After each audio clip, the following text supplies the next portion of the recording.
कहते हैं, जन्मेजय चंचल श्री कृष्ण ने नदी के तट पर पहुंचकर दृढ़तापूर्वक अपनी कमर कस ली। फिर प्रसन्नतापूर्वक वे कदम की शाखा पर चढ़ गए।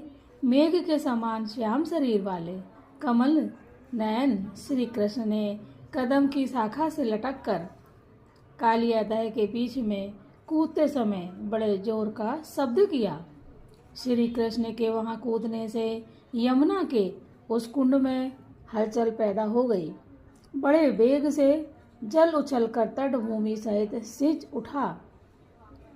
जब कोई ऊपर से कूदता है तो एकदम से पानी ऊपर आता है ना, और सब जगह चारों तरफ पानी हो जाता, उसका चित्रण है।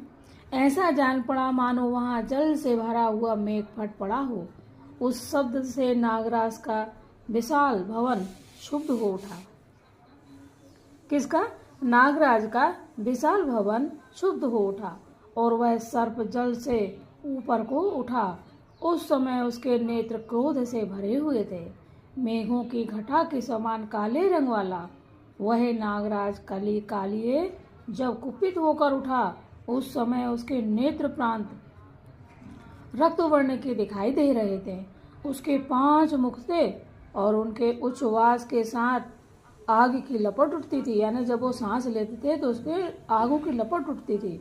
उसकी जीभ चंचल गति से लपलपा रही थी और मुख में आग भरी हुई वह 5 भयंकर एवं स्थूल सिर से घिरा रहता था। वो पंच है, 5 मुंह वाला था, बता रहे हैं। उसके 5 सर थे। अपने अग्नि के समान तेजस्वी विशाल शरीर के द्वारा सारे हृदय को पूर्ण करके वह क्रोध से कांपता तथा तेज से जलता हुआ सा प्रतीत होता था। क्रोध से जलते हुए उस सर्प की विषाग्नि से काले कुंड का जल खोलने सा लगा तथा यमुना का प्रवाह पीछे की ओर लौट पड़ा, मानो वह नदी भयभीत सी होकर पीछे भाग रही हो। श्री कृष्ण को अपने हृदय में आकर बालकों के समान खेलते देख कालिए नाग के क्रोधाग्निपूर्ण मुखों से उच्छ्वास वायु प्रकट हुई। उस नागराज के मुख से धूम सहित आगे की लपटें निकलने लगी।